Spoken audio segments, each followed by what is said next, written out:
Hello everyone, welcome to this video, and in this video I'm going to show you how you can change your streak emoji over on Snapchat.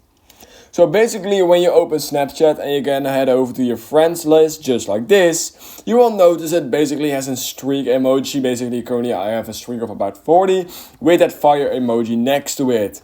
But you can actually change that, and in this video I'm going to show you how you can actually do that. So what you need to do is you need to actually head over to your chats right here and then head over to the top left corner of your screen, basically at your profile icon. And once you've done that, you need to head over to the top right corner of your screen at that settings icon. And once you're right here, what you simply want to do is scroll down, and then right here it will says additional services. What you then need to do is you need to click on friend emojis right here.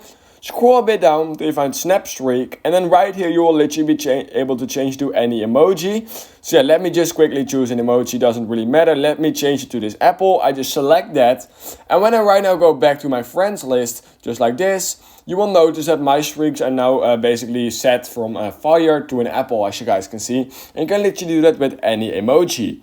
But yeah, that's literally all you need to do. If you learned something from this video, then please consider liking this video and subscribing to my channel. And I hope I will see you in my next YouTube tutorial video.